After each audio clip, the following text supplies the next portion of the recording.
Oi! Nesse vídeo eu vou finalizar o estudo sobre as normas fundamentais do Código de Processo Civil. Eu sugiro que vocês assistam os vídeos anteriores, onde eu falo do artigo 1 ao artigo 8º, para que vocês possam entender a sequência lógica aqui do Código. Nesse vídeo, então, eu vou começar pelos artigos 9 e 10 do Código de Processo Civil, que vai trazer pra gente o princípio do contraditório. O princípio do contraditório, ele é o seguinte: olha, o juiz ele não vai poder proferir uma decisão sem que as partes sejam previamente ouvidas. Esse princípio vai se dar em todos os graus de jurisdição, ainda que a matéria seja de ordem pública. O que é uma matéria de ordem pública?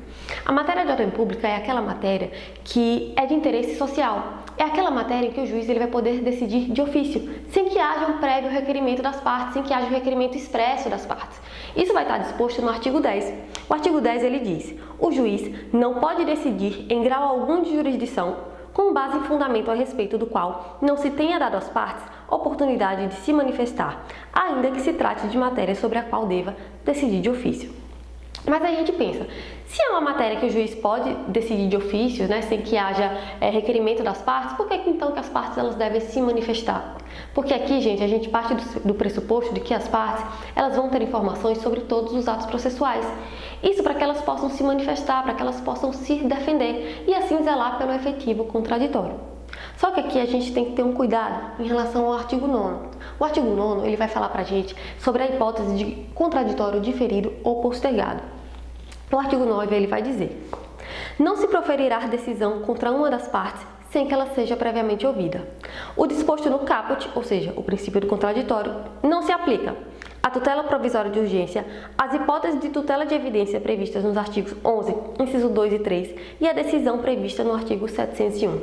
Eu desmembrei aqui para facilitar a compreensão da gente, mas o contraditório diferido e postergado, ele é o seguinte: olha, aqui o princípio do contraditório ele não vai ser excluído, ele só vai ser postergado, ou seja, o juiz ele vai decidir primeiro e vai ouvir a parte apenas depois.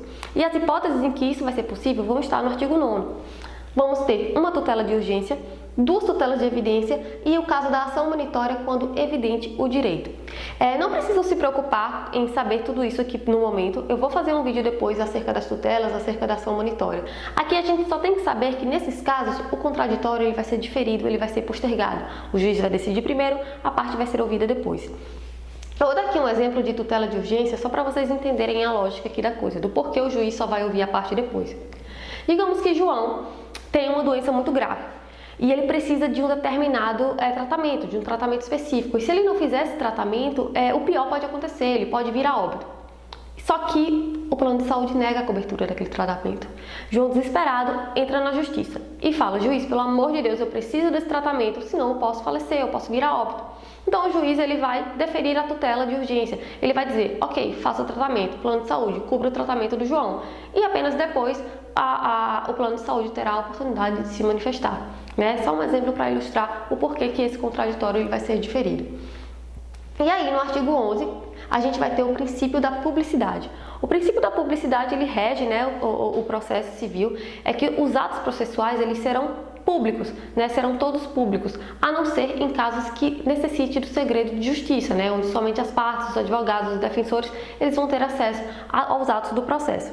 O artigo 11, ele diz: todos os julgamentos dos órgãos do Poder Judiciário serão públicos e fundamentadas todas as decisões sob pena de nulidade. Parágrafo único.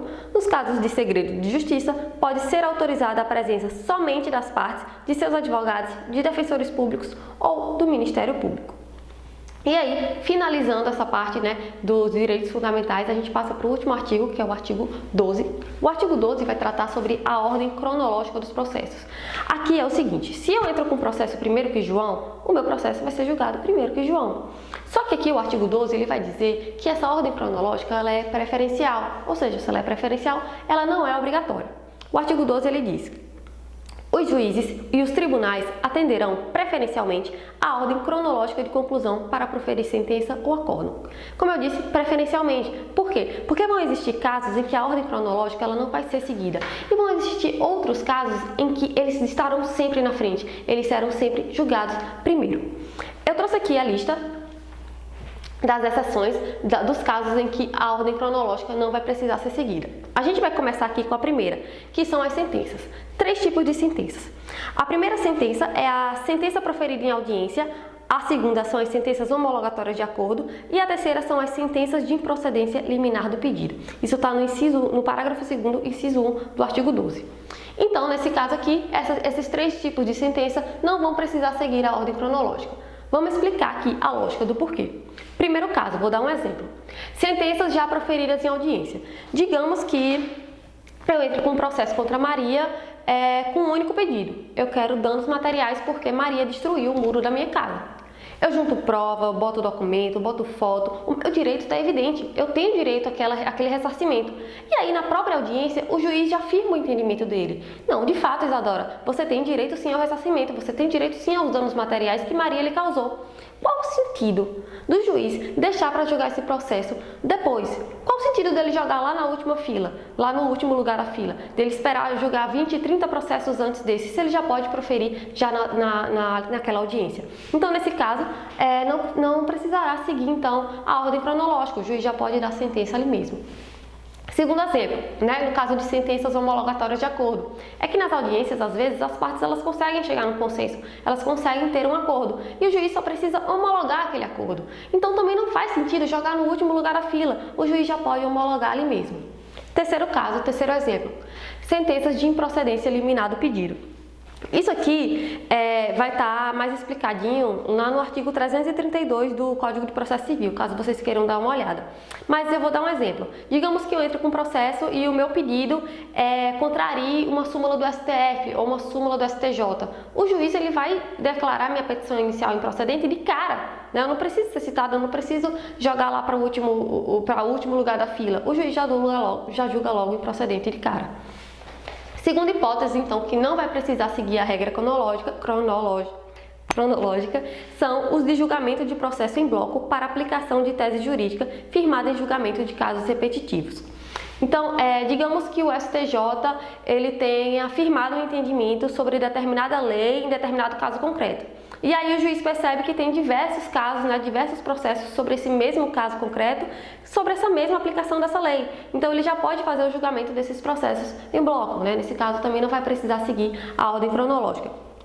Terceiro caso, julgamento de recursos repetitivos ou de incidente de resolução de demanda repetitiva, que é o IRDR. Esse caso aqui eu não vou dar um exemplo agora, porque eu vou fazer um vídeo só para ele, para que vocês não fiquem muito cheios de informação. Outro caso, sentenças sem julgamento de mérito e decisões do relator no tribunal. Aqui um exemplo de sentenças sem julgamento de mérito são aquelas que, por exemplo, eu entro com um processo e aí eu me arrependo, quero desistir, peço desistência do processo. Então, o juiz ele não vai entrar no mérito do meu processo, ele vai simplesmente extinguir o meu processo, Então não precisa também seguir a ordem cronológica. Julgamento de embargos de declaração e julgamento de agravo interno são 2 tipos de recurso, a gente vai ter uma aula específica de recurso, mas no caso do julgamento desses dois recursos, também não vai precisar seguir a ordem cronológica. Outro caso, preferências legais estabelecidas pelo CNJ e os processos criminais nos órgãos de competência penal. E no último caso, que é uma carta aberta aqui ao juiz, são as causas urgentes reconhecidas por decisão fundamentada. Nesse caso aqui, o juiz ele vai ver se a causa é urgente ou não e vai fundamentar aquilo. E aí também não vai precisar seguir a ordem cronológica. E aqui em relação ao parágrafo 4º do artigo 12, a gente vai precisar ter uma certa atenção, que trata aqui sobre a alteração de ordem. Parágrafo 4º ele vai dizer assim: após a inclusão do processo na lista de que trata o parágrafo 1º, o requerimento formulado pela parte não altera a ordem cronológica para a decisão, exceto quando implicar a reabertura da instrução ou a conversão do julgamento em diligência. Isso aqui é para evitar que as partes elas façam requerimentos somente para protelar o processo. Elas pensem, não, vou fazer aqui um requerimento porque aí eu fazendo esse requerimento, o juiz vai jogar meu processo lá para o final da fila, Então, o simples requerimento não faz com que o processo vá para o final da fila, a não ser nos 2 casos expressos aqui no parágrafo 4º, que é quando implicar a reabertura da instrução ou quando houver conversão do julgamento em diligência. Então, se, por exemplo, surge um fato novo e eu preciso de uma perícia, eu faço o requerimento dessa perícia e isso pode fazer com que o meu processo ele altere ali a ordem cronológica. Só que aí a gente lê o parágrafo 5º que diz: decidido o requerimento, ou seja, decidido o requerimento acerca da minha perícia, o processo retornará à mesma posição em que anteriormente se encontrava na lista. E aí, finalizando aqui com o parágrafo 6º, a gente vai ter aqueles processos que vão estar sempre na frente.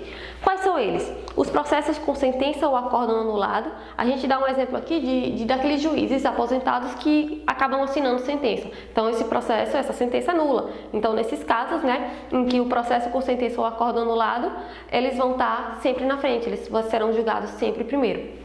E um outro caso será no julgamento de recurso extraordinário e recurso especial repetitivo, que a gente também vai ter uma aula específica para ela. Dentro de recursos eu não vou entrar aqui, não vou aprofundar muito agora. Então foi isso. De novo, se eu falei alguma bobagem, se vocês tiverem alguma dúvida, por favor comentem. Se tiverem alguma crítica também, comentem. E eu espero que vocês tenham compreendido, que vocês tenham gostado da aula. É isso, muito obrigada para você que assistiu até aqui.